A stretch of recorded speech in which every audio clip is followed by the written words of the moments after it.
marami pang oras para magnegosyo. Kailangan mo lang magsimula. Kaya narito ang ilan nating mga kanegosyo para maging inspirasyon mo. Naririnig niyo ba yon? Paboritong merienda o panghimagas ng mga Pinoy. Gawa sa matatamis at makukulay na sangkap na nilagyan pa ng gatas. Pero pwede rin daw gawing toppings ang sariwang prutas. Parang fruit salad siya. Hindi siya halo-halo. Kinalaunan, nakita ko kung sino yung mga customers ko. Lalo na yung mga health conscious, mga seniors. Ngayon po ay may 4 na kaming branch. Mayroong naiisip bang gamit na uniquely yours pero hindi alam paano buuin? Ang 3D printing business na ito, kaya raw gawing totoo ang mga nasa imagination lang. Full of plastic, ni-melt niya. I-print niya yun layer by layer para mabuo yung models mo na yung 3D print. Nagiging curious din yung mga tao. Taas pa rin ang demand for 3D printing. Siguro mga ilang years pa yan 3D printing. Mababa sa taba at calories, nakabubusog, guilt-free at pasok sa diet. Yan daw ang benepisyong hatid ng ready-to-eat chicken breast ni John Michael. Kasi very versatile siya. Pwede mo siyang ihalo sa kahit anong product or minsan, yun yung kinakain nila ng on the spot lang. Wala pa kasi ako nakikita sa Philippines na gumagawa ng ganun. So nung natry ko, sabi ko, kaya naman siguro magawa to. Naririnig niyo ba yon? Sa pagkaskas pa lang ng yelo, tunog halo-halo na. Paboritong merienda o panghimagas ng mga Pinoy. Gawa sa matatamis at makukulay na sangkap na nilagyan pa ng gatas. Sa kamuning, may kakaibang sangkap ang halo-halo. Imbes na mga minatamis, sariwang prutas ang sahog ng halo-halo na may iba't ibang flavors din. Negosyong nagsimula lang sa maliit na pwesto sa bahay. 4 na branch na ngayon.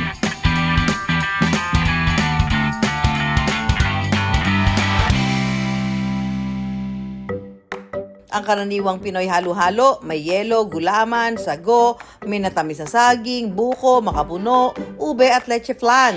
Classic. Pero pwede rin daw gawing toppings ang sariwang prutas. Kasi ang sinasabi nga nila, parang fruit salad siya. Hindi siya halo-halo. Kinalaunan, nakita ko kung sino yung mga customers ko. Lalo na yung mga health conscious, mga seniors. Sinimula ni AC ang kanyang halo-halo business sa tapat ng kanilang bahay noong 2021 sa puhunang 10,000 piso. Ang pinakaunang fan ng halo-halong ito at naging inspirasyon din ni AC sa negosyo ang kanyang ina. Naisip kong gumawa ng halo-halo sa kanya na kahit papano, less guilt siya kung iisipin, saka more on prutas. So doon ko na-try na tanggalin ko kaya yung mga matamis sa halo-halo. Palitan ko to ng mga at least kahit papano, natural sweetness siya na may enjoy ng mama ko. Naging paborito raw ng kanyang nanay ang guilt-free halo-halo. Sa guilt-free kasi sobrang less, wala siyang sugar, wala siyang condensed. Karamihan sa suki ng kanilang halo-halo, mga senior o pamilya. Sila yung naging loyal customer. Kaya ang halo-halo namin, standard siya, hindi siya ganun katamis. Pero pwede ka manghingi ng condense. Ang Friends for Life na ito, nagkita-kita for lunch and dessert. Matagal na kaming magkukumari. Mga maliliit pa mga anak natin. Ngayon may mga apo na kami. Because of our mga edad namin, siyempre, maingat na sa pagkain ng may sugar o ano. So ito, sakto lang, tama lang. Hindi siya sobrang tamis. Sa kamuning, may kakaibang sangkap ang halo-halo. Imbes na mga minatamis, sariwang prutas ang sahog ng halo-halo na may iba't ibang flavors din. Negosyong nagsimula lang sa maliit na pwesto sa bahay. 4 na branch na ngayon. Ito po yung tinatawag ko pong summer fruity halo-halo. Sa pag-summer, ito yung pwede mo makitang palaman. Pagka ganito maraming prutas na yung mga seasonal. Buong taon po namin siya sinaserve. Yes po. Oo. Nahihilo ako kung ano ilalagay dyan. Paano ba yan? Bali po, ang gagawin po muna natin ay maglalagay po muna tayo ng ice po. To, pansin ko lang, yung ice mo parang may kulay. Ano to? Ba't may ganito? May halo na po siya ng juice ng melon po. Juice original. Yes po, saka meron na rin po siyang gatas po. Alagay ko diyan. Yes po. Mas pino raw ang gamit nilang yelo. Yelo pa lang, solved ka na. Sunod itong lalagyan ng kondensada. Dagdagan lang po natin ng konti pa pong ice. Ice. Tapos ifo-form lang po natin siya para maganda po siyang Ay, tignan. may forma pala. Kaya Yes po. Ikaw na bahala dyan. Yes po. Ayan. So, ifo-form lang po natin siya. Yan, pa bilog. Ah, okay. Pwede nang ilagay ang mga prutas. Unahin ng melon. Tapos, maglalagay po tayo ng Banana. banana. O, ang banana, all year round din yan, di ba? Ang melon, medyo ano yan. Siguro yung sinasabi mo na nasusupply nyo ng all year round, imported melon na yan. Yung banana po na gagamitin natin dito, hindi po siya minatamis na saging. Fresh. Tapos, watermelon. Watermelon. Yan. Wow. Wow. O, tapos? And then, maganda po kasing kulay niya. Oo nga, very colorful. Maglalagay po tayo ng mangga. Mangga. Ito na naman. Mangga, all year round na rin ito. So, lagyan natin Dito na lang sa po gilid. sa gilid niya. This is so Para fun. kita po lahat ng mga prutas. Prutas. Okay, yan. Yan. Isunod na rin ang mais at gulaman. Ang ube halaya at leche flan, gawa nila mismo. May pahabol pang nata de coco, cereal, sago, at ice cream on top. Ito na ang ating summer fruity halo-halo. Ayan o, kita nyo naman, no? Natatakam ba kayo? Ako din, natatakam. O, di ba? Ang dami Okay. palaman.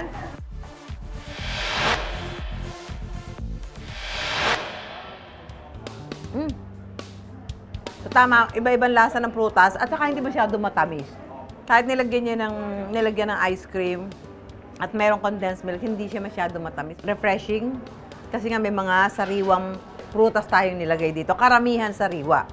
Ang sarap. Talagang dapat kakainin mo sa ano. Lasang-lasa yung melon. Kain tayo. Rob, gaya nito, ang gusto ko laman ng halo-halo as much as possible mga sariwang prutas. Ayoko na masyadong yung mga nasa niluto namin, natamisan na. Sobrang, kasi pagkain mo noon, matamis din yun eh. Di ba? Unlike dito, ang malalasahan mong tamis doon sa prutas, yung tamis lang ng prutas. Mula sa sariwang prutas, mayroon na rin coffee flavor. Ube, langka. At ang isa pa sa kanilang bestseller, ang avocado flavor. So, avocado naman yung pinaka-star. Pinaka-star nitong halo-halo na to. So, mahilig din ako sa avocado. So, at season din ngayon ng avocado. Tignan na natin ito.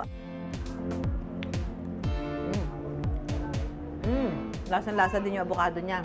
So, kailangan pumili talaga, di ba? At dahil mahilig ako sa prutas, of course, avocado is also paborito ko yan. Pero ito, dahil marami siyang prutas at mahilig ako sa prutas, doon ako sa maraming prutas.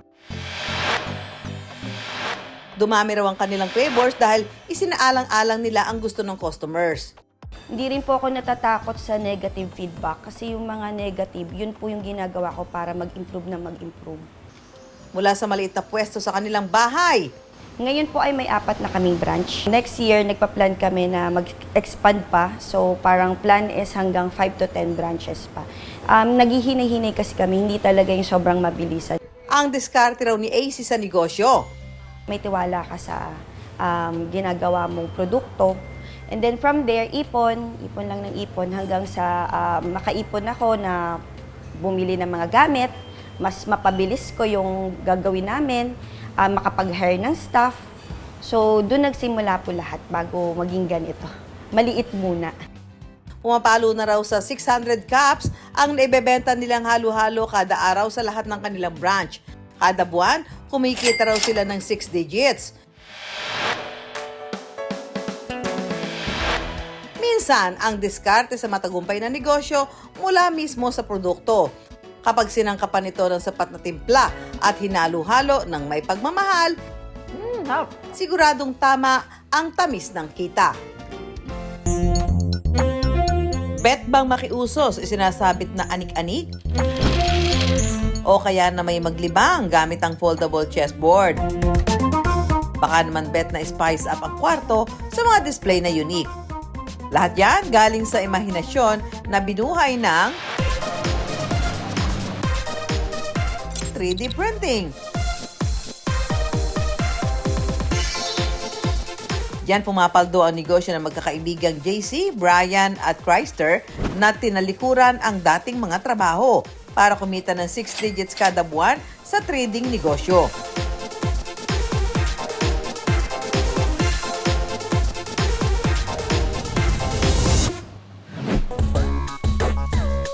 Mayroong naiisip bang gamit na uniquely yours pero hindi alam paano buuin? Ang 3D printing business na ito, kaya raw gawing totoo ang mga nasa imagination lang. Kliyente ang bahala sa design, sila naman ang bahala sa printing.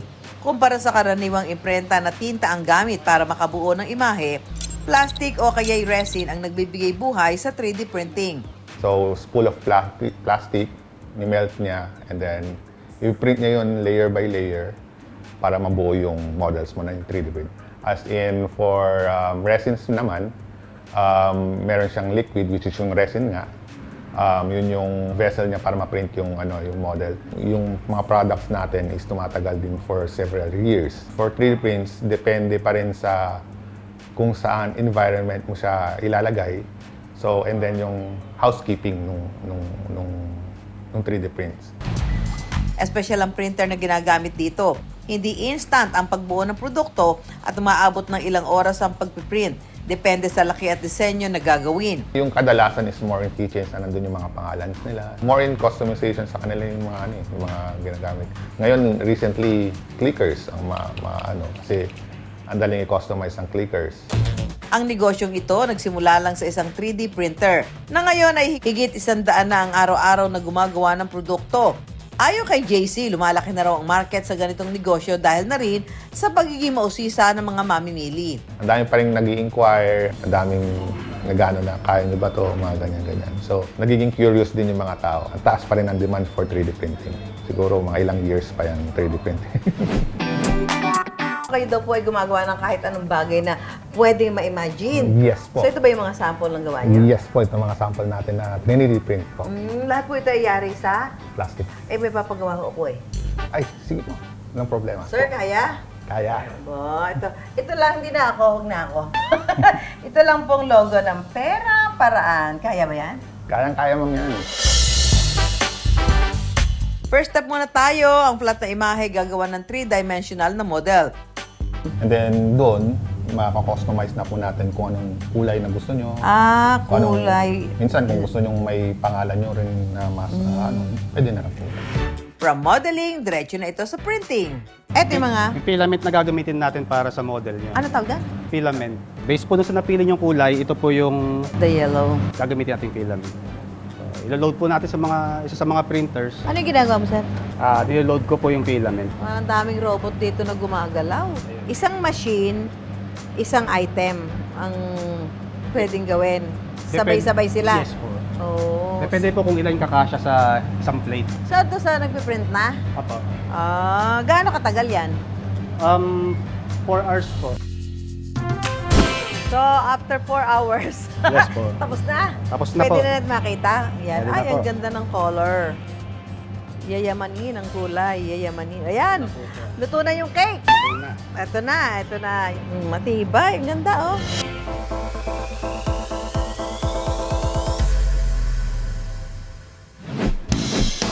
Noong nakaraang taon lang sinimulan ni JC, Brian at Chrysler ang kanilang 3D printing negosyo.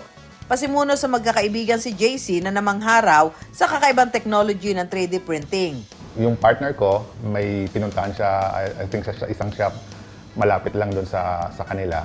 Doon, nagkaroon ng spark or na ang daming potential nitong 3D printing na to. Nag-start kami, try namin, bumili kami isang printer. Alam ko nasa 20K, print kami ng ganito, isang small item, keychain, mga ganun-ganun lang, toys. Una naging mga customers ni na JC ay mga kakilala lang hanggang napansin nilang bumebenta ang customized 3D products.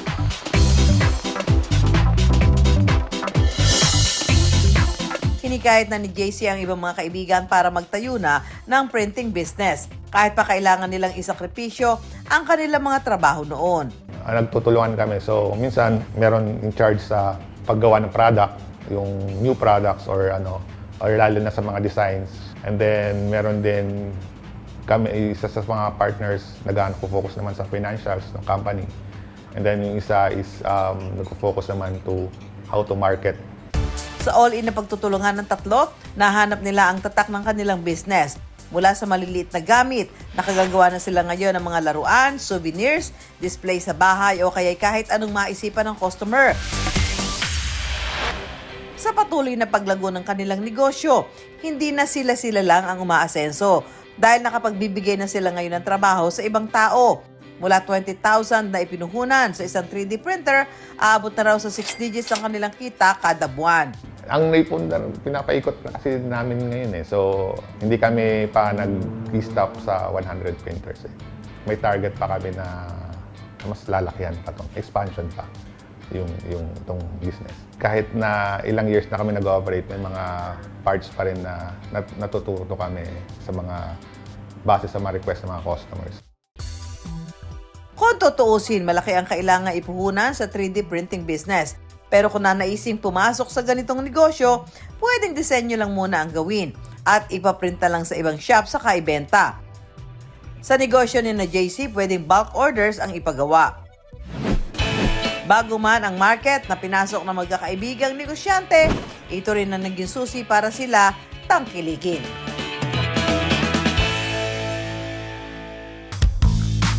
High protein diet baka mo. Pwede mong mawala sa listahan ng itlog, tokwa, tuna at gatas. Pero may gusto pang makipagsabayan kung protina ang usapan. Hindi raw papakabog ang petso ng manok.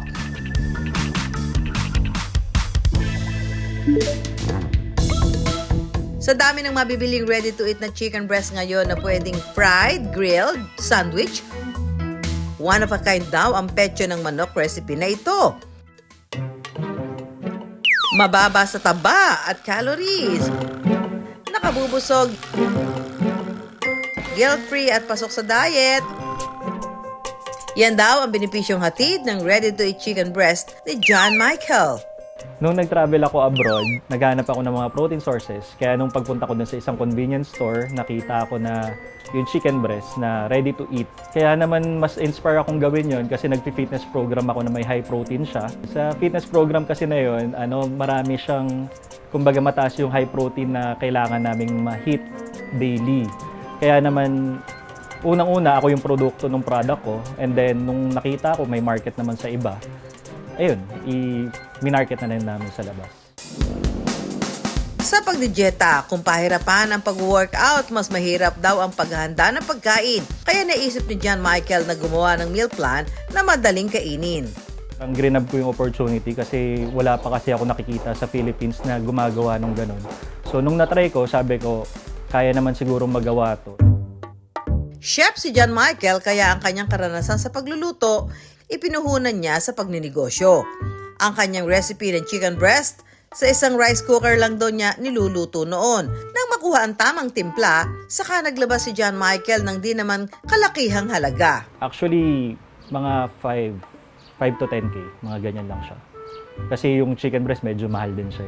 May particular supplier ako na nagsusupply sa akin ng chicken breast. Tapos actually, minsan pinoportion niya na dun sa actual size na gusto ko. Mahigit 6 na buwan na raw na mag-isa sa pagluluto ng chicken breast si John Michael. Inalalaya naman siya ng kanyang kapatid sa pagpapak.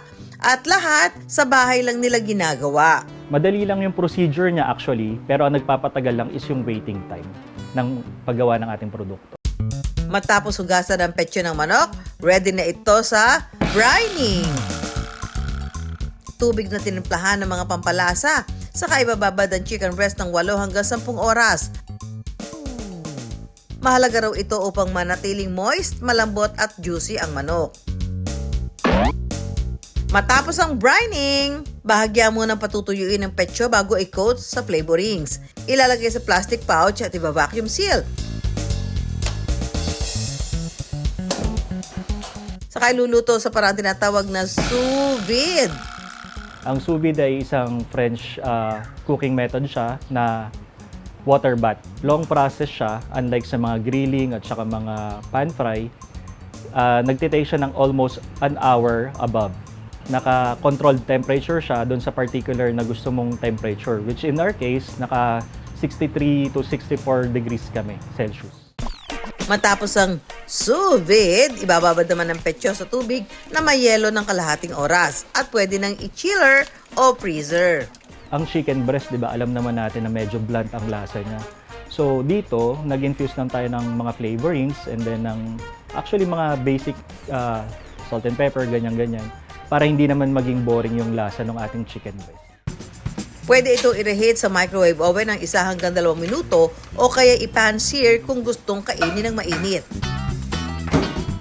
May 4 na flavors ang ready-to-eat chicken breast ni John Michael. Garlic, taco, Cajun para sa mahilig sa maangha at ang bestseller na salt and pepper. Kasi very versatile siya. Pwede mo siyang ihalo sa kahit anong product or minsan, yun yung kinakain nila ng on-the-spot lang. Ang kanilang chicken breast madalas daw gawing topping sa salad at nachos. Paborito rin palaman ng sandwich.